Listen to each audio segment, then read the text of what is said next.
The Women's Royal Rumble match promises to be big, but is it going to be big in terms of big returns? Big masculine looking women winning it, or a big fat ass Nia Jax tossing 29 other women over the top rope? Welcome back, guys, to Fog Wrestling. We're going to discuss all that as we break down the bookmakers' odds for the 2024 Women's Royal Rumble. So we have the top 7 women according to the bookmakers in America who are going to win, who have the best chance of winning the Royal Rumble. So basically how it works is, for example, if you've got plus 100, you put $100 on to win $100, therefore you get $200 back. If you're plus 200, you put $100 on to win $200, plus you get your original stake back, so you're getting $300 back. So that's how it works. Whatever it is plus, then you win that with your $100 plus get your $100 back. So with that said, let's look at the favourite here. And the favourite to win the Women's Royal Rumble match is none other than Damage Control. I don't even know if you could call her leader these days. Damage Control Lackey, the only one that really can speak English. The mouthpiece. Maybe she's the spokesperson, mouthpiece or whatever for Damage Control. And it is Bayley at plus 135. Now, a little bit surprising because you look at the way Bayley's been booked the past, year, ever since she came back, really, she's done absolutely nothing. And she's the favourite somehow to win this Women's Royal Rumble. Does that tell you that there's just a lack of... I think it does, but I don't think Bayley needs to win this Royal Rumble to take on Io Sky at Mania. Obviously, that's what they're kind of gearing up towards. And we thought there was no chance Io Sky could have a match at Mania, but I think Bayley winning the Rumble's a waste. The story's already there. She doesn't need to win it to set it up. True, but I guess if she wins it, because she's been teasing that she's going... Well, not teasing, she's been saying that she's going to win it and then face Rhea Ripley, but, maybe we could just see her getting treated like shite by Damage Control, and then she's like, you know what, screw it, I'm not going to challenge Rhea Ripley, I'm going to challenge you. Could do something like that.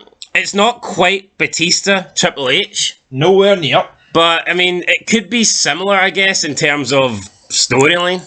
It could be, that's it. In terms of storyline, definitely not as a moment. That was a big, massive moment. The thumbs down the contract. You've got Bischoff and Terry Long out there. But it could be something similar to that. No, it could be. But a shit version of it. I just think Bayley winning so lackluster. Bayley winning this Royal Rumble is like Jey Uso winning the men's. Plus, this is the Royal Rumble winner supposed to main event. Is Bayley versus Io Sky the best they have in the women's division? That's why I don't think it's happening. I can see Bayley Io Sky happening at a pay-per-view, but just not the Royal Rumble. Is that what they're going for, though? There's 2 nights now. Does that automatically mean that the first night needs to be the women's? No, that's not what they're going. Well, they didn't do it last year. True, so, yeah. But no, come on. I know Bayley's just a mid-card woman. I don't even think there should be a Women's Royal Rumble, never mind women main event in WrestleMania. I think if they want to do one, every 5 years, go ahead. But not... It's the same pish every year. You just get less and less returns every year. Did you see the top 25 Royal Rumble? I did not, no. Fucking disgrace your list. Anyway, let's move on to number 2 on our list, and it is the man, Becky Lynch. Maybe she should be in the men's Royal Rumble, but no. She's going to be in the Women's Royal Rumble, and she is plus 200. So you stick $100 on Becky Lynch, and if she wins, you win $200. Plus you get your $100 back. So you'd have $300 if Becky Lynch wins. But will Becky Lynch win? I'm no convinced. I'm just no really seeing it. I love betting, but who in the right mind sticking $300 on wrestling? I thought you were going to say I love Becky Lynch. No, but come on. I don't mind doing a wee special bet that requires someone getting 20 eliminations or something, a wee bit of banter, a wee interest. But who's sticking $300 on someone to win a Royal Rumble? Becky Lynch she lost to fucking Nia Jax. She's been doing nothing, had a stint on NXT. I refuse to believe that Becky Lynch is the star that she thinks she is, because I don't think a star can look as lackluster as Becky Lynch currently looks. Even if the booking's pish, I don't care. See, whenever Cena is back, it feels like a big deal. He does.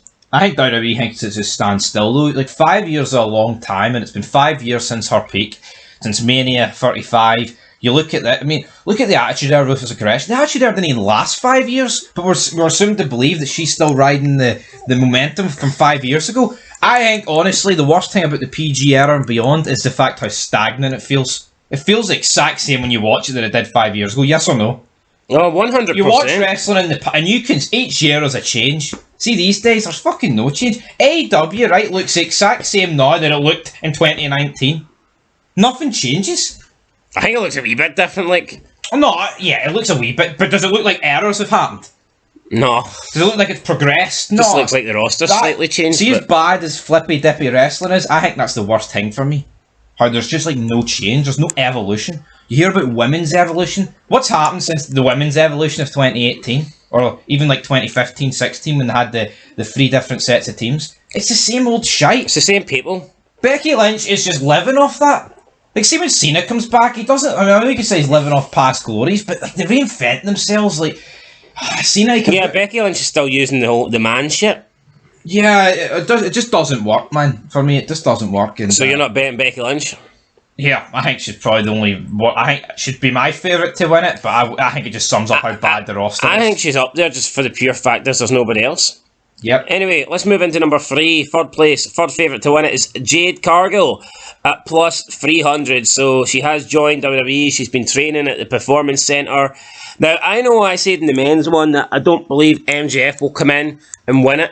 But I don't know, I think there's something a bit different with Jade Cargill. I think they maybe look at her, and I don't think they really care about the women's as much as they care about the men's. It's that's the problem. It's the women's. They're willing to take a risk in this. They do not want to fuck up the main event scene of the men's. I think that they'd be willing to give Jade Cargill a mega push and see what happens. I just don't think they're going to give MJF the same. I think the men's...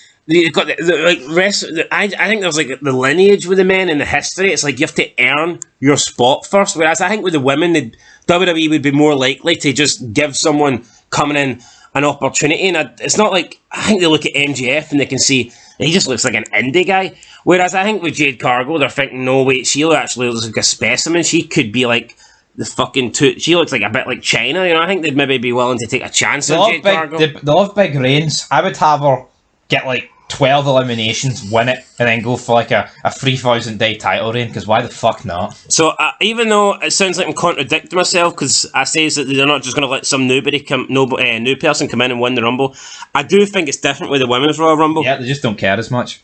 Coming in at 4th place at plus 800 is Nia Jax. Not a chance. 4th favourite to win the Rumble. Unless she eats the ring. I don't really see her winning it. 5th place, we have Raquel Rodriguez at plus 900. Like, you just look at these fucking options, and this division is not good. No, it's not good. I'm sick of people saying, "Oh, WWE don't need to sign him. WWE don't need to sign her." The roster's stacked. Stacked with shite. Like, it's crazy the amount of people that actually look at this roster and think it's like star-studded. Just look at the names we're listing here to win the Royal Rumble. See, after you get past the first couple, you're essentially onto people that you're pretty much given no chance of winning it. Jobber time. I mean, there's not a chance Raquel Rodriguez wins this. Not a chance. Now, I'm not saying she can't win a Rumble in the future, but just going into this one, there's no momentum whatsoever. I can't even tell you last time she was on. I don't even know if she's back for injury or what. Yeah, I can't remember last time I seen her. I think she was in a Fatal 5-Way for the belt like a few months ago and then disappeared since then. In Saudi? Yeah, you are correct. Can't remember. I don't know. Yeah, when they were all wearing bin bags. I don't know if she's injured or what. But coming in at 6th place, we have Bianca Belair. You know what? Even though she's got no momentum, you could actually see Bianca Belair. And she's already won one, so maybe they won't want to give her another one. But then again, women's roster's thin. But you could see her winning this just for the pure fact that there's not really anybody else out there. Yeah. For me, I've got Bianca a lot higher than Raquel and Nia Jax. I would say Raquel and Nia Jax have got no chance. I'm confident to say they've got no chance of winning. I would probably have Bianca Belair as third favourite. No, I think, yeah, I would agree with that, but I think Raquel Rodriguez winning has got like the same chance as like a Shinsuke Nakamura winning the men's. Just not happening.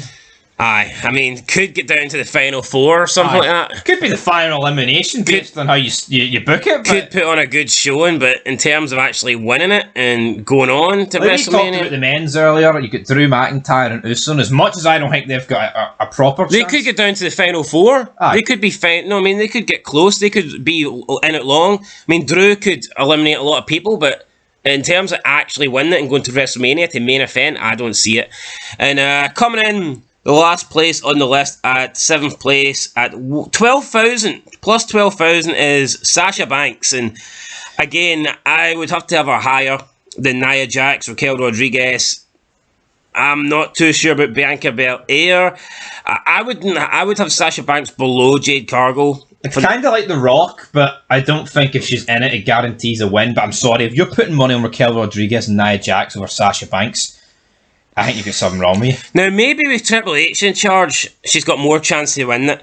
But I genuinely believe with the way she walked out the company, I think they want her to come back, and I think they want her to earn a spot. I don't really see them signing her and putting her straight to WrestleMania. But then again, I think Punk's favourite to win the men's Royal Rumble. So maybe it's a new era. Maybe the old days where McMahon would punish you, McMahon would hold you back. Maybe those days are gone. So is CM Punk coming back to WWE with a clean slate? It looks like it. If Sasha Banks returns, is she coming back with a clean slate? It looks like it, maybe. And I've got to put her higher than Raquel and Nia Jax. I don't know if I'd put her above Belair and Cargill. I'd probably put Sasha Banks as 5th favourite. But if I knew she was... I think she's got a better chance than Rodriguez and Nia Jax. But if she was in it, then maybe she's above... Maybe she's above... Even if the... Raquel, Bianca and Jade, maybe. Even if the 30 numbers get drawn out and we haven't seen Sasha Banks, I'd still say she's got more chance than Nia Jax and Raquel Rodriguez. Out of the two, though, if Sasha Banks and Jade Cargill are both in it, who do you think's going to win? Who would you put? Who would you say got a better chance of winning? I would say Jade Cargill. I agree with that for some reason. I just don't really think Sasha Banks will come back and within 2 months be challenging for a belt at WrestleMania. I mean, I don't mind Sasha Banks, but you mentioned like how it's similar to Punk, but Punk is way more, he's massive compared to Sasha Banks. Even though in the women's division they need a star, I just feel like the way she left, I know Punk left very shady, but WWE have made it right with Punk. They've definitely said that is what we're going to do with you. I think Sasha Banks could come back with nothing, no contingencies. I said that a long time ago. I think the CM Punk WWE thing was healing. He was working with Fox. Talking about SmackDown. So he's working with Fox while also working with WWE. He was employed by Fox. I mean, he was still working with WWE at that point. And if the whole relationship was beyond repair, that wouldn't have been happening. And then, like last year, he was backstage at Raw when he was having his time out for AEW. He was backstage at Raw. I mean, he wouldn't have been there if there was this bad blood. If it was a relationship that wasn't salvageable. So at least you could say, at least with Punk, maybe they fix things. Whereas with Sasha Banks, it might take a little bit of time to heal and for trust again. So yeah, I think she's got a chance of winning, but I'd probably say she's like 5th favourite. But definitely more chance than Rodriguez and Jax, because they've got no chance, in my opinion. Anyway, guys, that's it. Let me know your thoughts down below. Who do you think's got a chance to win it? And we will catch you in the next one. Until then, though, peace.